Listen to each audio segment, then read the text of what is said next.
ज्यावेळी पुंडलिकाने बीट फेकली आणि त्यावर उभं राहिलं त्यावेळी त्याला काय असं बसता येत नव्हतं, मांडी घालून बसता येत नव्हतं, पाय का जोडलेले. त्या पांडुरंगाच्या आमच्या तरुणांना संदेश आहे बाबा. एवढा पळालो भराभर, 10 अवताराचं कार्य केलं, दुष्टांचा संहार केला, एवढा पळालो भराभर, तरी माझे दोन्ही पाय बराबर आहेत. तू किती पळणार आहे 60 वर्षाच्या आयुष्यात, म्हणून जास्त बराबरी करू नको. तर परमात्माचं नामस्मरण कर आणि नीतीने आपला संसार पूर्ण कर आणि देशाची धुरा ज्यांच्या खांद्यावरती द्यायचे त्या लेकरांवरती थोडं संस्कार कर, म्हणजे तुझं जन्म सबल होईल, तुझ्या जन्माचं सबल होईल. ऐसा शकुन सांगितला एका जनार्दनी अनंत झाला, संती जय जयकार केला. हा शकुन कुरकुला पाहून तुम्हाला झाला का नाही भाऊ?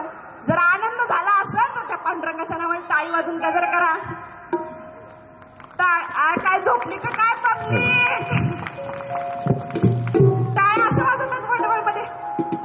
आता काय लयच आता टाळ्या कशी वाजवायची ती सांगावं लागतंय. खरे खरे खरे. आता बघ टाळ्या कशा वाजतात. अरे बाबा टाळ्या वाजवण्याचे 2-3 प्रकार असतात. मावशी त्यांच्याकडे द्या, ते आमच्याच गटातले ते द्या त्यांच्याकडे.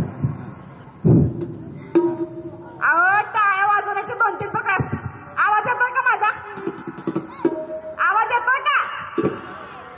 हो म्हणा बरं मोठ्याने. हा शाबास. टाळ्याचे 2 प्रकार सांगते. टाळ्यावर जो वाजवण्याचे 2-3 प्रकार असतात. त्यातली पहिली टाळी असते लग्न मंडपामध्ये सगळी पब्लिक बसलेली आहे, नवरा एका खुर्चीवर बसलेला आहे, नवरी एका खुर्चीवर बसलेली आहे, तेव्हा आम्ही एक महत्वाची टाळी वाजवतो. ती टाळी आम्ही का वाजवतो कोण सांगू शकेल? मीच सांगते, मी आली म्हणताना. अहो ती टाळी आम्ही का वाजवतो? कारण टाळी वाजवून त्याला सांगते एकदा आम्ही बसलो, आता तू बसलास.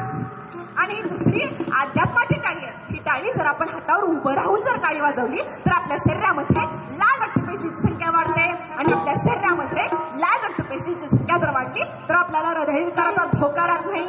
म्हणून भाऊ टाळी अशी वाजवा, ती टाळी ब्रह्मानंदी लागली पाहिजे. म्हणून म्हणते गबय तुला गताई तुला, गबय तुला गताई तुला, गमाई तुला काका तुला, मुंडा होईल गबय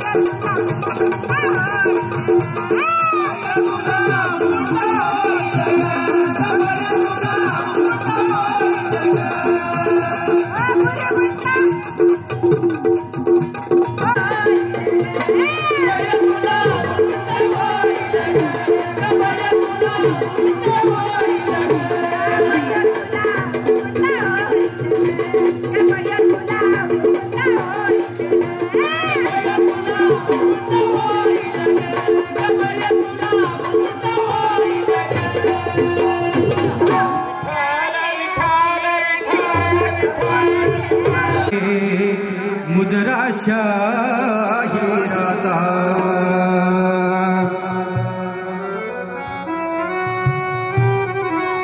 दरबारी तुझ्या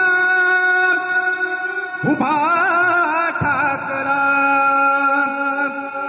दरबारी तुझ्या उभा ठाकला, सेवक मराठीचा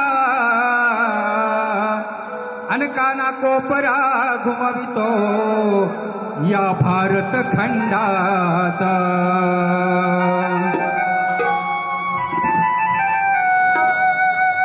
दख्खनच्या ओ चमके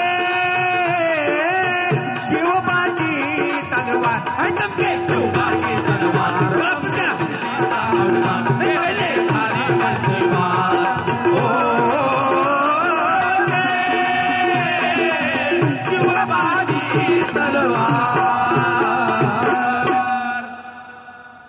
एकदा शाहिस्ते खान म्हणाला दिल्लीच्या दरबारी. बघा महाराष्ट्राचं दुखणं दिल्लीच्या दरबारी किती खोचत होतं. शाहिस्ते खान इतिहास वाचत असाल तर लक्षात येईल. एकदा शाहिस्ते खान म्हणाला दिल्लीच्या दरबारी, हुजूर करत हो मी महाराष्ट्रावर स्वारी. आणि मग पुण्यात शाहिस्ता वस्तीला मग आला आणि शिवाजीला गे अजमावयास शत्रूला. शाहिस्त्याच्या घरात चिवबा रात्रीचे शिरले अन बघुनी मर्द शिवा खान मने घाबरले. केला शाहिस्त्यावर वार, तुटली त्याची गोटी चार,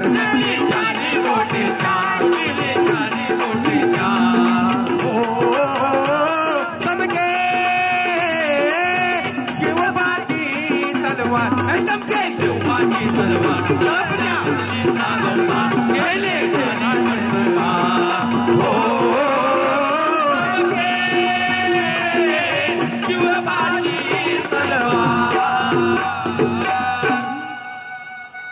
तेव्हा अफजल खानाशी क्रोध भारी चढला. करून ठेवलं होतं. विजापूरला दरबार भरला आणि भरलेल्या दरबारात बडी बेगम म्हणत आहे. बडी बेगम म्हणजे आदिलशहाची आई. आणि ती काय म्हणत आहे? पैजेचा विडा मांडला, विजापूरला दरबार भरला आणि भरलेल्या दरबारात बडी बेगम काय म्हणते? अरे इस दरबार में कोई मर्द है? इस दरबार में कोई मर्द है जो मर्द शिवाजी को पकड़कर हमारे सामने हाजिर कर दे, जिंदा या मुर्दा. सर्वांनी माना खाली घातल्या होत्या. कोणाची ताकद नव्हती शिवाजीला पकडून आणण्याची, कारण शिवाजी राजांनी सगळ्यांनाच पाणी पाजलं होतं. सगळ्यांना पाणी पाजलं होतं. पण कोपऱ्यातून आवाज आला. कोपऱ्यातून आवाज आला, मैं ले आऊंगा शिवाजी को, मैं ले आऊंगा शिवाजी को. ये शिवाजी कौन है? ये तो पहाड़ का चूहा है. अरे पहाड़ का चूहा. तेव्हा अफजल खानाशी क्रोध भारी चढला आणि कसम खावोनी घराबाहेरी तो पडला. पहाड़ का चूहा है फिर भी शिवाजी बच्चा. ये शिवाजी तो मेरे सामने बच्चा है, बच्चा. पहाड़ का चूहा है फिर भी शिवाजी बच्चा. मगर मैं बंदा हूं बादशाह का सच्चा. बलिष्ठ शत्रूला शिवबाने ओळखिले आणि प्रतापगडाची स्वतः भेटीला ते गेले. आओ आओ मिलो म्हणून खान भिडे शिवबाला. आओ मिलो हमसे म्हणून खान भिडे शिवबाला आणि करुणी धोका अफजल करी. आओ मिलो म्हणून, आओ मिलो हमसे म्हणून खान भिडे शिवबाला, करुणी धोका अफजल करी वाराला. झाला शिवराया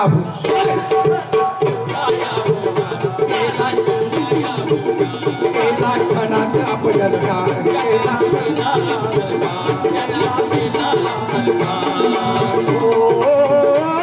चमके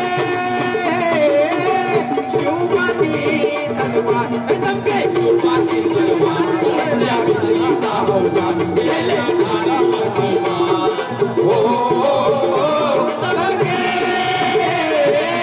शिवबाची तलवार. बोला छत्रपती शिवाजी महाराज की जय. अरे खरे मावळे असाल तर बेबीच्या देठापासून ओरडला पाहिजे. छत्रपती शिवाजी महाराजांचे आपण वंशज आहोत. पुन्हा आवाज वडवळच्या बाहेर गेला पाहिजे.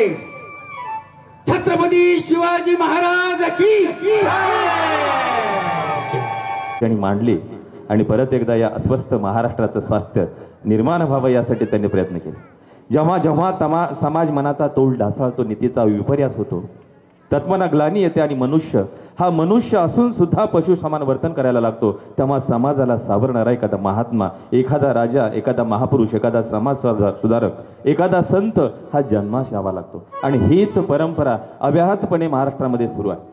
खरं तर महाराष्ट्राची लोकधारा, महाराष्ट्राची लोककला आणि महाराष्ट्राचं संत साहित्य जर आपण बघितलं तर या महाराष्ट्राच्या लोकप्रबोधनाचं पर्व ज्यांनी उभं केलं ते म्हणजे संतांनी. आणि म्हणून मराठी सारस्वताच्या चिदकाशामध्ये आपल्या अपूर्व तेजाने तळपणाऱ्या योग्यांची, भक्तांची नव्हे तर महाराष्ट्राच्या अनुरेणूची माय माऊली ज्ञानभास्कर संत श्रेष्ठ ज्ञानेश्वर ते जगद्गुरु संत तुकोबाराय यांची अशी ही परंपरा आहे. आणि याच परंपरेतले आपण आहोत.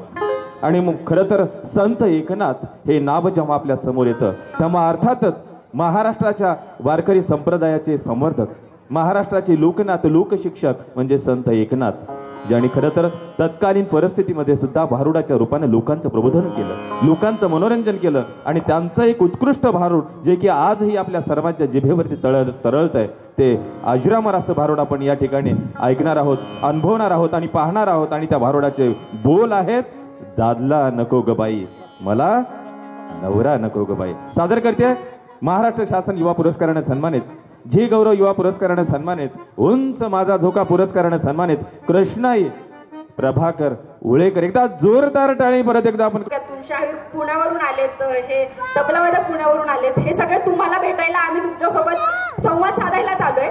एक कलाकार कशाचा भुकेला असतो तर तो रसिकांच्या टाळीचा भुकेला असतो. आणि ती भूक, आमची भूक तुमच्याकडून पूर्ण व्हावी अशी विनंती करते. आणि वेळोवेळी टाळीचा प्रतिसाद येत राहील, कारण टाळीमुळे काय होतं तर आमचा असा उत्स्फूर्त आम्हाला वाटतं की नाही आता थांबवायचंच नाही या कार्यक्रम, आता नागोबाच्या जत्रेत आता कार्यक्रम उडवून टाकायचाय. त्यामुळे तुमचा असा प्रतिसाद येत राहील अशी आशा करते आणि कार्यक्रमाला सुरुवात करते. त्याच्या आधी आपण विठूचा गजर घेऊया. सगळ्यांनी तुम्ही सगळ्यांनी मला साथ द्यायची. विठ्ठलाचा गजर गायचा, खाली गेल्याशिवाय आवाज नाही येणार.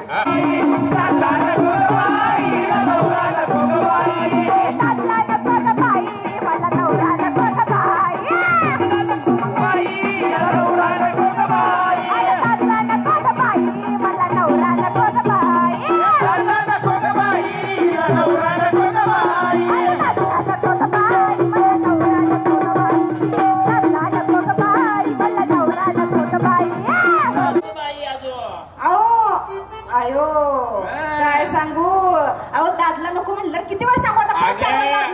महेश मराठी भाषेला अभिजात भाषेचा दर्जा मिळालाय. अगं हाजबंड नको म्हणून सांगता वडवडच्या बघायला कळतंय. कसं आहे हे मराठी भाषेच्या उपासक हाजबंड नको म्हणा. अरे बाबा ठीक आहे, तुझ्या भाषेत हाजबंड नको म्हणजे नकोच. मग तुला डॉक्टर नको, वकील नको, इंजिनियर नको, आमच्या वडवळचा शेतकरी चालतंय का? शेतकरी अरे एवढा बिंदू झालास का काय? खुळ झालं का काही? शेतकरी नवरा कोण करतोय बरं आता? शेतकऱ्याला पुरीच मिळणार त्या. मग किती बी जमीन असेल तर पुरी द्यायला तयार नाही. काय सांगा शेतकरी लय भारी आहे. अरे कशाचं भारी? माझं काय वाटलं करायला निघालास का काय? अरे बाबा शेतकऱ्याचं किती नुकसान असतंय काय सांगू तुला? सांग बर. किती हालाकीचं जगणं जगतंय. सांग बर. त्याच्या शेत पिकाला भाव नसतोय बाबा, किती हालाकीचं जीवन आहे. मला शेतकरी नवरा नको बाई. अगं पण ह्याची अडचण तर सांग. अडचण आता मी काय वेगळी अडचण सांगू? अहो मोडकाचं घर आणि तुटकाचं छप्पर आहे. मोडकाचं घर आणि तुटकाचं छप्पर आहे. घर जरी मोठं असेल तर त्या शेतकऱ्याचं मन किती मोठं असते बघ. अगं भले मोठी घर असते तर मन मात्र छोटं असते. बरं शेतकऱ्याचं घर छोटं असतं पण मन किती मोठं असते. किती पाहुणा आला तर उपाशी जाते का मंडळी? पाहुणचार झाल्याशिवाय मोठ्या घरात बघा विचारत नाही कोण. अहो पण काय करू, त्यात राहायला जागा नाही. मला दादला नको बाई, दादला नको बाई, मला नवरा नको बाई, दादला नको बाई, नवरा नको बाई, दादला नको बाई, नवरा नको बाई, दादला नको बाई, मला नवरा नको बाई, दादला नको बाई, मला नवरा नको बाई, दादला नको बाई, नवरा नको बाई, दादला नको बाई, नवरा नको बाई. फटकच लुगडं काय सांगावं या साहेबांनी. आज कार्यक्रमाला यायचं म्हणल्यावर साहेबांनी नवं लुगडं घेऊन दिलं. साहेब तुमच्या मुलं नवं लुगडं दिसून आले, नाहीतर काय हाल सांगू माझेच. अहो फटकच लुगडं आणि तुटकीच चोळी, फटकच लुगडं आणि तुटकीच चोळी. काय रडाले देवाधिका माझ्या समोर काय रडाले एका वडवड ग्रामस्थान तुला काय शालू घेऊन द्याव काय दिलं की बाबा दाखवू नको तुझं काय घेऊन बसले फाटक इथं बघ जावाचं मन फाटले काय त्या सासू सुनाचं मन फाटले भावाचं मन फाटले बाप लेकाचं मन फाटले एवढं फाटले शेजारी पाजाऱ्याचं मन फाटले तिकडं काका पुतण्याचं सुद्धा फाटले त्या फाटल्याचं नको बोलायला अरे बाबा परवा गुडीने आलत तर एकत्र लग्न समारंभात येत असते अरे बाबा पण ह्यावर काय करावं लागेल अगं त्याला श्रद्धेचं ठिगळ घ्यावं लागेल भक्ती नामाचा दोरा घेऊन विठूच्या सुईने शिवून घ्यावं लागेल काय भक्तीचा मार्ग सांगितला अरे बाबा पण माझं कारण इकडेकडेच राहायला लागले काय फाटकाचं लुगडं आणि तुटकीचं चोळी फाटकाचं लुगडं आणि तुटकीचं चोळी शिवमंतीचं अहो पर शिवाया अगं शिवमंतीचं शिवलोनी अरे मी कुठं कुठं चावट दिसून राहिला मला अहो पर शिवाया दोरा नाही मला दादला नको बाई दादला नको बाई दादला नको बाई दादला नको बाई दादला नको बाई दादला नको बाई मला नवरा नको बाई दादला नको बाई मला नवरा नको बाई दादला नको बाई नवरा नको बाई दादला नको बाई नवरा नको बाई हो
दार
आई जगदंबे, तू असुरांचा नाश केलास, पण आज या पृथ्वी तलावर प्रचंड असुर माजलेत की काही प्रचंड असुर माजलेत. म्हणून म्हणते आई, दार उघड, दार उघड, दार उघड.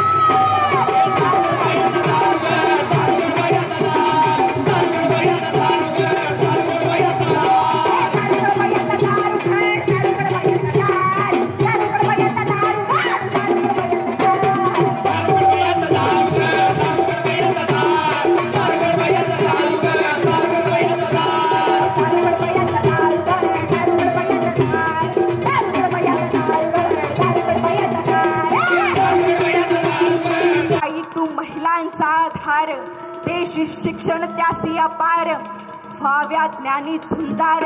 हे कालिका माते, वय दार उघड, दार उघड. स्त्रीसाठी तिच्या न्यायाचा दार उघड, स्त्रीसाठी तिच्या रक्षणाचा दार उघड, स्त्रीसाठी तिच्या स्वातंत्र्याचा दार उघड. दार उघड, दार उघड, दार उघड.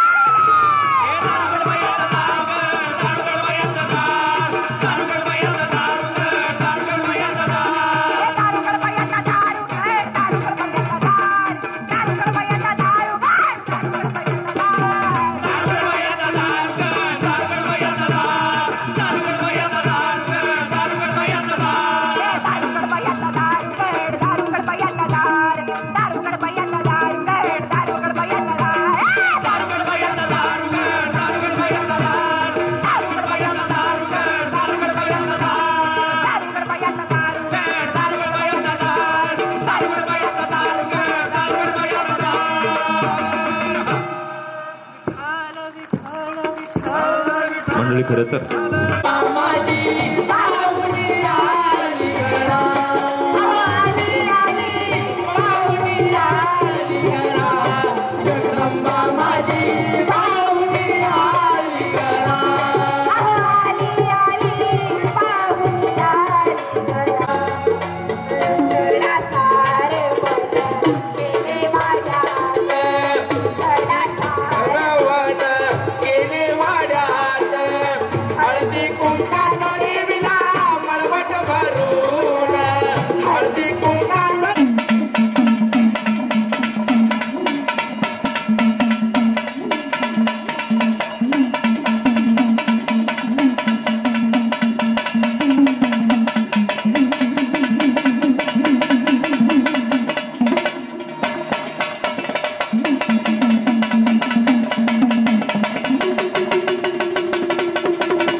कानडावारी मोत्यान द्यावी भरू, कानडावारी मोत्यान द्यावी भरू, मल्हारवारी मोत्यान द्यावी भरू, मल्हारवारी कानडावारी मोत्यान द्यावी भरू, मल्हारवारी मोत्यान द्यावी भरू, मल्हारवारीचा झेंडा पाहिला कडके जुरीचे आम्ही दैवाची देवाचा झेंडा पाहिला या देवाचा झेंडा पाहिला या देवाचा झेंडा पाहिला मल्हारवारी मोत्यान द्यावी भरू, मल्हारवारी मोत्यान द्यावी भरू, कानडावारी